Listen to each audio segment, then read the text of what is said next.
Hey, it's Lori, and today I want to talk about how to get your license in Florida.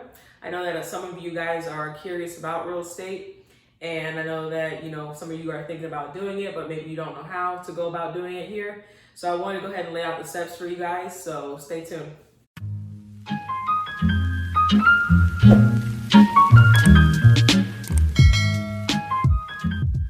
So as I stated earlier, I did want to give you guys the steps to getting your license here in Florida.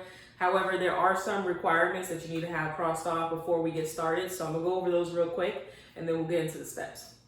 So number one, you do need to be 18 and you do have to have a high school diploma or equivalent. And also you have to have a social security card or number. So those are kind of like the requirements before you get started. So next up, I'm going to talk about the steps to getting your license and passing. And basically, I'm going to go through the steps and I'm going to tell you guys about the pricing on everything that I did on each step. Because I feel like that'd be helpful for you guys to kind of get an idea of like how much money you'll need to get started up. For me personally, I believe it was like between like $400 or $500, like somewhere in that range. Not too much to get started up. I mean, especially, for what you're about to make when you become an agent, it's really worth it. So, so without further ado, I'm gonna go ahead and get into the steps and we'll start now. So step number one to getting your real estate license in Florida is to enroll in a pre-licensing course. And basically this course is gonna be 63 hours and it's required by FREC, which is the Florida Real Estate Commission Board. So it has to get done. Now this class is available online or you can do it in person. And for me, I chose to do it in person because that just works better for me. I'm more of a hands-on person and I like to be able to ask questions with the instructor if I need to. So the school I went to was the Tampa School of Real Estate, and they have a few of them. They have one here, it's in Palm Harbor, and there's also one in Tampa. But anyway, they give you this thick book and it has like all the, basically that is your course book. It has all the lessons in it and material and whatnot. So basically with the course, usually the pricing can run between like $100 to $500 just to get started. For me personally, I believe it was like $249, but this was back in 2018. So I'm sure the prices have either changed or gone up since then, but it shouldn't be no more than that. So step number two is completing your fingerprints. So they have to do a background check on you to make sure that everything's on the up and up. And basically they're gonna do that through doing fingerprints. The FREC is going to run a background check on you. So now questions for you guys out there who may think like, ooh, I have a felony or something like that, I can't do it. Not necessarily. I think it depends on the type of felony that you have. Just putting that out there, I don't really actually know anybody who's had a felony and actually got their license. I don't really ask people about their personal business, but just kind of trying to give you guys some extra information. So, I just don't want you guys to feel like, oh, I can't do this if I've gotten in trouble. So, nothing beats a failure but a try, right?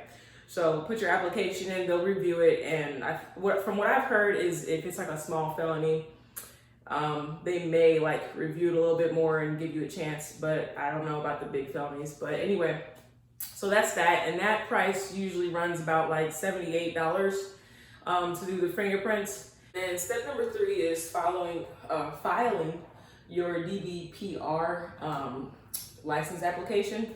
So you have to file an application to get your state license. That usually runs at like $83.50 is the price on that. I'm giving you guys the price so you guys can kind of like have an idea of how much it's gonna cost you to go ahead and get started.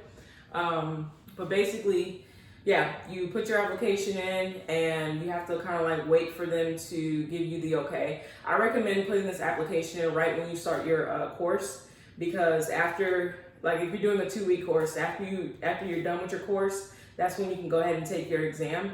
And by that time, your application should be back to you and approved. And then, so step number 4 is to pass your course exam and then schedule your state exam. So around the time after when you put your application in for your license, once that gets approved, because it really shouldn't take the whole 2 weeks, it really should be like maybe like a week, maybe a week and a half.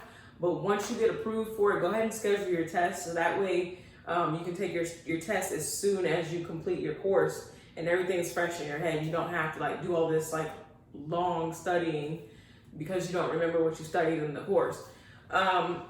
So basically this exam runs about like, I believe it was like $37 for me, really cheap. But yeah, so, and it's gonna be 100 questions as well, just like your course exam will be. So it kind of like mimics it in a way, like there'll be like 10 questions for the math, 90 questions for real estate, right? Most of the, I think there's like, yeah, there's like a way that they split it up. But anyway, most of it, like there's like 40 vocabulary questions, and then there's like 40 like situational questions or something like that. And then I think there's like 20 math questions. The math questions are really simple, but if you guys just get that out of the way, that's 20% done. Now all you have to do is get 50 questions right out of both the vocabulary and the like situational questions, right? To get your, well, actually for the state exam, you have to get 75%. So you have to get 55 questions right from the 40 vocab and then the 40 situational questions, right? So basically that's it to get your license. Obviously the last thing would be to do is to pass your state exam, which is really simple, guys. Honestly, for me, if you know the vocabulary, you're gonna pass the exam, because there's gonna be like situational questions, and it'll have the vocabulary in there. So if you know the vocabulary, you kind of know what choice to pick. I don't know, for me, it was that simple for me. But yeah, that's pretty much it. That's all there is to getting your license. Right, so that's the end of this video, you guys. I just wanted to go on here real quick and give you guys the steps on how to get your license from beginning to end. And yeah, so as always, if you guys have any questions or anything like that, feel free to reach out to me. All my social media is linked below. You can even comment in the section here, in the comment section, and ask any questions that you guys may have. If you guys like this video, go ahead and like it. If you guys know that this video can probably help somebody who may be interested in getting their license, do me a favor, go ahead and share it. That way we can help more people. All right, so that's pretty much it, and I will see you guys in the next one.